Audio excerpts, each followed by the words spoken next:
जय गुरुदेव। हम कल तक हमने वशिष्ठ ऋषि का पाषाण आख्यान और उसकी जुड़ी हुई कहानियां देखी। श्री राम जी को वशिष्ठ ऋषि जैसे कल बता रहे थे, कल के सत्र में हम जो देख रहे थे वो बता रहे थे कि हे श्री राम जी, यह सारा जगत, यह सत्य है। यह भावना हम जब करते हैं तो उसका परिणाम यह होता है कि हमारी बुद्धि, हमारी शक्ति यह उससे विनाश की तरफ जाती है। और जब हम उसको असत्य है, यह सारा दृश्य, यह असत्य है, इसमें कुछ भी नहीं है, ऐसी जब भावना करते हैं तो फिर हमारा बल, हमारी बुद्धि और हमारा तेज, यह उसका उदय होता है। फिर मृत्यु का भी भय नहीं रहता। वे बता रहे हैं कि इस सृष्टि में यह सब कुछ बार बार जैसे उग रहा है, नष्ट भी होता रहता है।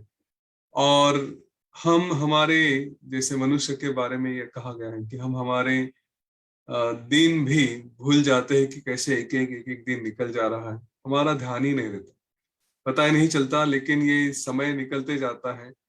इसलिए बिल्कुल भी विलंब न किए बगैर, एक भी क्षण गवाए बगैर, हमारी सारी शक्ति, हमारा सारा समय जहां तक हो सके ज्ञान के मार्ग में उसका उपयोग करें। जो श्रेष्ठ है, ज्ञानी पुरुष है, उनका आश्रय करें, उसमें देरी ना करें, क्योंकि हमारे जीवन का कोई भरोसा नहीं है। हम सब यह जानते हैं। ऐसा एक मैं बहुत सुंदर श्लोक कभी मैंने पढ़ा था, क्षणशः कणशश्चैव विद्यामर्थं च साधयेत्, क्षण त्यागे कुतो विद्या, कण त्यागे कुतो धन। हर क्षण से और हर कण से, हर क्षण से हमने विद्या का साधन करना चाहिए, हर कण से धन का साधन करना चाहिए। अगर क्षण छोड़ दिया तो विद्या कहाँ से आएगी, कण छोड़ दिया तो धन कहाँ से आएगा, है ना। तो ये एक एक क्षण का महत्व समझे। हमने पहले भी देखा है, एक एक क्षण से हम अपने जीवन के अंत की तरफ भाग रहे हैं, और उससे पहले हमें यह आत्मज्ञान प्राप्त करना है, उसके लिए प्रयत्न करें। तो श्री राम जी ऐसा प्रश्न पूछते हैं कि हमारे जीवन में यह जो दुख होते हैं उनका क्षय करने के लिए, उनका नाश करने के लिए तो हमारे पास शास्त्र, सत्संग, मंत्र, औषधि, तप, दान, ये सारी बातें हैं। इसका हम उपयोग कर सकते हैं। लेकिन इस सृष्टि में तो कई सारे और भी जीव हैं, छोटे कीड़े होते हैं, पशु पक्षी हैं, और फिर वृक्ष हैं, प्राणी हैं। तो इनका, इनके दुख का नाश वो कैसे होता है? और अगर दुख का नाश नहीं होता तो वो जीवित कैसे रहते हैं, वो क्या करते हैं? क्योंकि अगर दुख का नाश का उपाय ही नहीं होगा तो फिर उनका जीवन तो अशक्य हो जाएगा।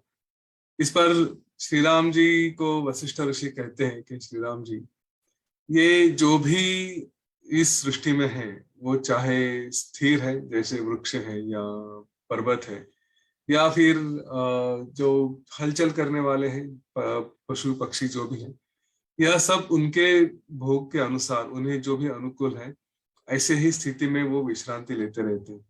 जिनका शरीर परमाणु जितना है ऐसे भी जीव, उनके लिए भी वो अपने उनके लिए जो उचित है ऐसे सुख की अपेक्षा जैसे हम करते हैं, वैसे ही वो भी इच्छा करते हैं।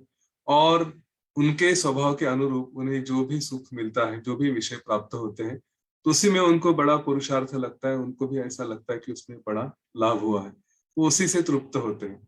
और उस छोटे से सुख के लिए बड़ी लंबी और बड़े गहरे दुख है वो भी वो सहन करते रहते हैं, उसी के साथ वो जीवित रहते हैं। हमारे तरह भी उन्हें विषयों की इच्छा अगर है, फिर भी हम उन भोगों में थोड़ी अपेक्षा रखते हैं, और हमें उसमें विघ्न भी बहुत कम आते हैं।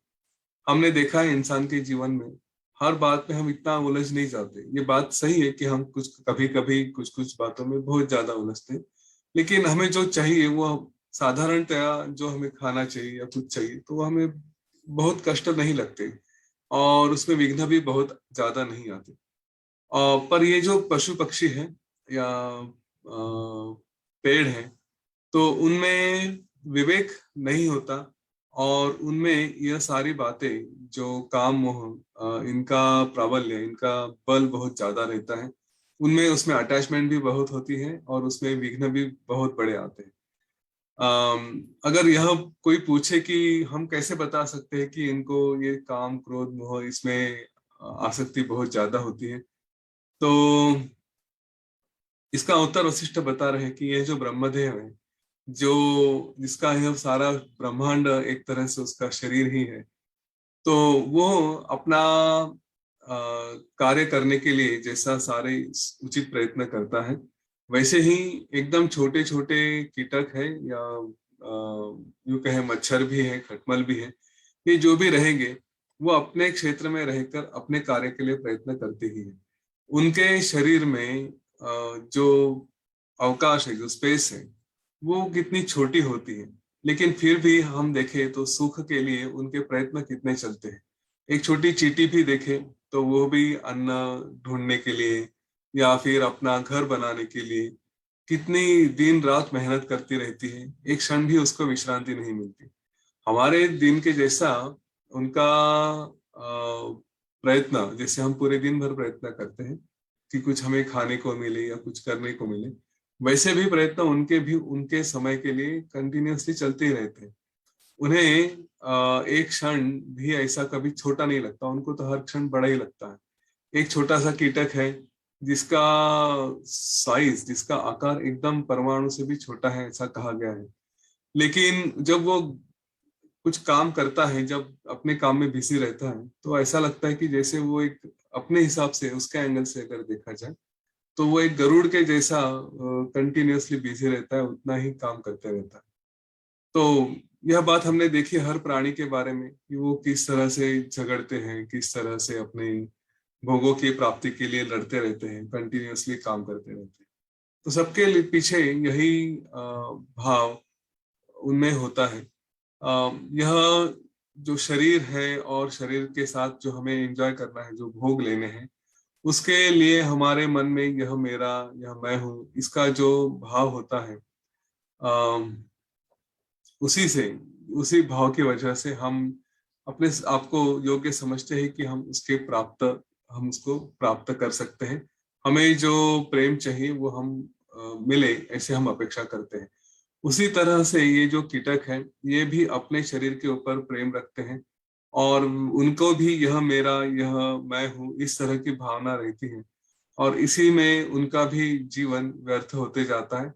उन्हें अपने जीवन में जो भी भोग होने हैं, विषयों के भोग, वह भी उनको लेने पड़ते हैं। वो भी अपने जीवन में मनुष्य की तरह स्वप्न से और जागृति, इन बातों से युक्त होते हैं। हमारे तरह ही हमारे शरीर में जैसे हमें सुख और दुख की प्राप्ति होती है, वो कृमि कीटक और बाकी पशु, पक्षी और ये पेड़, इनको तिर्यक योनि कहा गया है। तो इनको भी अपने शरीर में यह सारे शरीर का नाश यह दुखद लगता है। जैसे हमारे शरीर में कुछ वेदना होती है तो उनको भी वेदनाएं होती है, हमें जैसा दुख होता है वैसा दुख उन्हें भी होता है। शरीर में प्राण है, यही इनका जीवन है और उसी का संचार भी सुख दुख में ही होता है। हमारे लिए जैसे कारण होते हैं कि हम इसके तरह हमारी उन्नति करें, हमारी प्रगति कर ले या फिर हमारा नाश हो, तो उसके लिए जो भी कारण होने वाले पदार्थ हैं, उनके गुण, उनके दोष, इनका हमारी जैसी कल्पना होती है कि इसमें ये फायदा है, नुकसान है, ऐसी कल्पना है, ऐसी संकल्पना उनमें नहीं होती। हम जिस तरह से विचार करते हैं कि इससे मुझे फायदा होगा या कुछ होगा, इस तरह उनका विचार नहीं होता। लेकिन जैसे कुछ पशु पक्षी होते हैं कि जो बाहर से और अंदर से, मतलब बाहर से जैसे आप बैल की बात करें तो उसको पकड़ के लोग खींचते हैं और इसलिए बाहर से शरीर से दर्द होता है, उसको कुछ हंटर से मारा जाता है, लेकिन अंदर से भी वो एक तरह से उनके हृदय में भी दुख होता है और इस दोनों दुखों से वो खींचे जाते हैं। और इसका यह दुख वो किसी को बताने के लिए या इस दुख से बचने के लिए वो समर्थ नहीं होते, वो अपने आप को बचा नहीं सकते। इसके बारे में थोड़ा बाद में बताऊंगा ये सब क्यों बता रहे हैं करके। वैसे ही वृक्ष की भी अवस्था होती है, पेड़ पौधों की। उन्हें भी अगर कोई जो खास करके छोटे अंकुर होते हैं, उनको अगर कुछ छोटे कीटक जब काटते हैं, उनको जब ठंड लगती है, हवा होती है या गर्मी होती है, तो वैसे उन्हें भी उन सारी बातों से, नैसर्गिक आपत्ति से उन्हें भय भी होता है और उन्हें उसका डर, दुख भी होता है।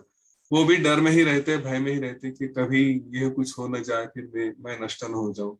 देखिए, हर एक को ना अपनी जो स्थिति है उसमें रहने की इच्छा रहती है, उन क्योंकि उनमें वहां पे सुख है। ये एक छोटी सी बात वो अलग अलग एंगल से बताने का प्रयत्न कर रहे हैं।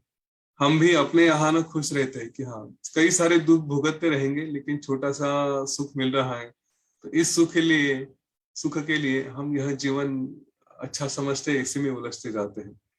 यह पता नहीं क्यों कब किसी को जब ज्ञान आएगा कि यह इससे छूट के, इससे के भी आगे बहुत अच्छा आनंद है, तो उसमें हम जाने का प्रयत्न करें। पर कई सारे लोग उस आनंद को नहीं चूकते क्योंकि भय है। यह जो है ना, ये अच्छा है, थोड़ा दुख है लेकिन सह लूंगा, ऐसी बातें कहते हैं। और इसीलिए जीवन में इंसान अपनी जो प्रगति करनी है वो करने से चूकता है। जॉब में छोटा मोटा काम करते रहेगा, अपने एबिलिटी काफी है, उसके आगे जाके कुछ कर सकते हैं, अपना स्वयं का कुछ कर सकते हैं। या बिजनेस में भी चलो छोटा मोटा बिजनेस चल रहा है, इसके आगे भी जाके कुछ कर सकता हूँ, यह इच्छा ही नहीं होती। क्योंकि जो है, न्यूटन का लॉ है, जो है उसको छोड़ के आगे जाना, चेंज यह करना हमारी टेंडेंसी नहीं होती। इसलिए कहीं पे भी अगर हमारे घर में भी कोई चेंज आने लगे तो उसको रेजिस्टेंस होता ही है। बाहर से कोई, जैसे शादी करके कोई बहू हमारे घर में आती है, वो अपनी संकल्पनाएं लेके आना शुरू करे, तो उसको भी रेजिस्टेंस होता है। टेंडेंसी यही है, जो चल रहा है अच्छा है, उसमें प्रॉब्लम्स है लेकिन उन प्रॉब्लम्स के साथ भी हम जी लेंगे, और कुछ नया नहीं एक्सप्लोर करना है, यही हमारी वृत्ति बन जाती है। और इसी की वजह से यह सारे गुण यह सृष्टि में सबके साथ है, केवल इंसान के साथ ही नहीं। तो इसके ऊपर जब विचार करेंगे तो पता चलेगा कि हम अपने ही प्रगति को, अपने ही भय के कारण, या ये जो छोटे से सुख है उसको पकड़ के रखने के कारण हम उसी में बंधे रहते हैं।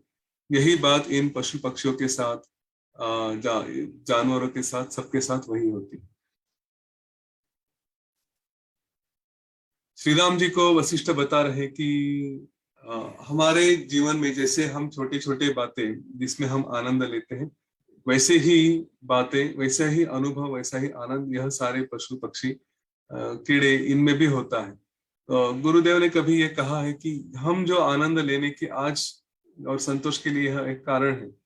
हम जिस आनंद के पीछे कभी भागना चाहते हैं, तो संतोष हमें बता देगा कि हम कभी अपने जीवन में यही अनुभव, चाहे वो मैथुन का है, मतलब सेक्स का है, चाहे वो खाने का है, चाहे किसी वस्तु को प्राप्त करने का है, हमने केवल इस जीवन में नहीं, इसके पहले कई सारे जीवन में इन सारी बातों का अनुभव किया है। जो, क्योंकि प्राणियों की भी वही टेंडेंसी रहती है। तो एक तरह विषयों के पीछे भागने की वृत्ति, और उसका आनंद लेने की वृत्ति, और उसमें कभी भी तृप्त न होने की वृत्ति, ये हम में, जैसे इंसानों में है वैसे जानवरों में भी रह चुकी है।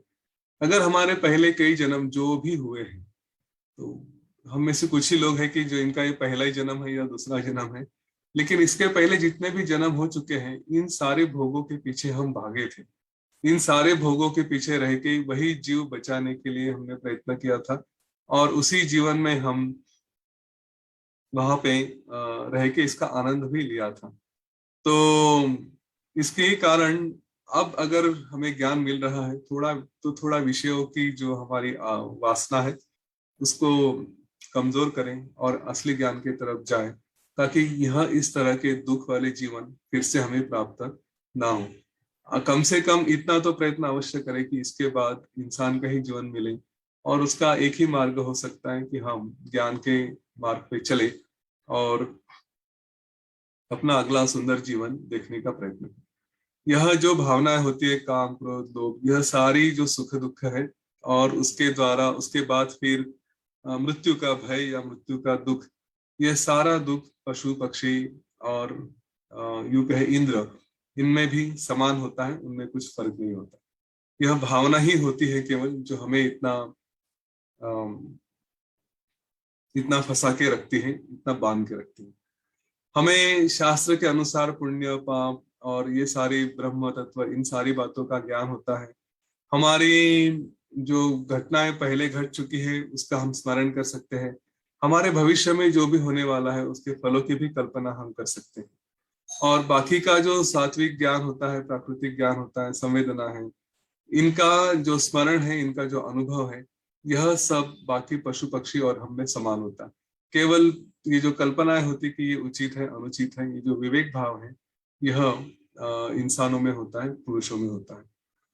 अब पर्वत और इन सारी बातों के बारे में भी वही बता रहे हैं कि इनका भी सुख दुख का अनुभव कैसा होता है। तो बड़े बड़े वृक्ष हैं, पर्वत हैं, ये एक तरह से अपने आप में सुषुप्ति में रहते हैं, तो उन्हें बाहर की कोई ऐसी संवेदना नहीं होती, अपने आप में एक तरह से सुषुप्ति में, नींद में रहते हैं और उसी का अनुभव लेकर अपने ही रूप में, अपने ही कल्पना में वो स्थिर रहते हैं। पर उनमें भी जो विशेष पर्वत है, हिमालय, मेरू जैसे, जो यूं कहते हैं कि एक तरह से ज्ञानी है, वो अखंड चिदाकाश का अनुभव लेते हुए वहां पे हमेशा समाधि में स्थित होते हैं। तो इस तरह से वृक्ष और पर्वत, इनमें जगत की कल्पना नहीं, भी जगत को नहीं देखते, क्योंकि वो एक तरह से दृढ़ निद्रा में होते हैं। वे केवल अपने सत्ता में स्थिर होते हैं।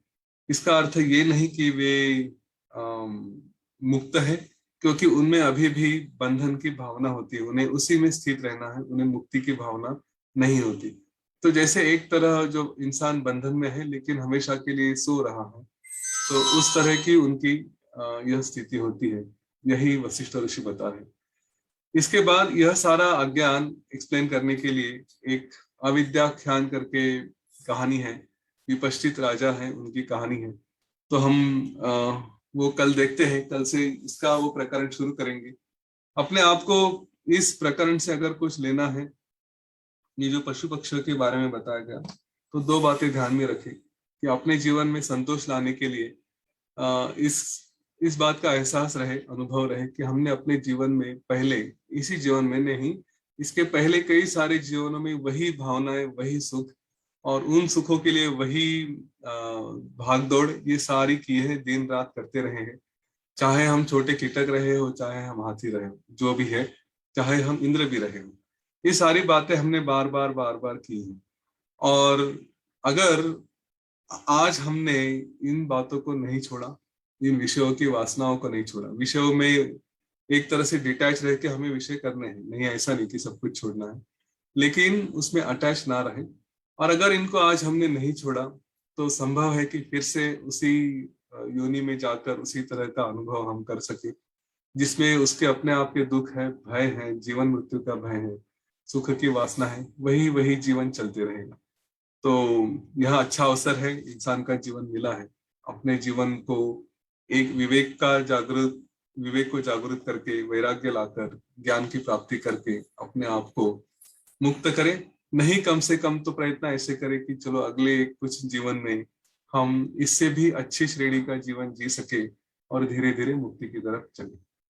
आज यहाँ पे रुकते हैं और हम कल मिलेंगे फिर से 7:30 बजे। आते, जय गुरु।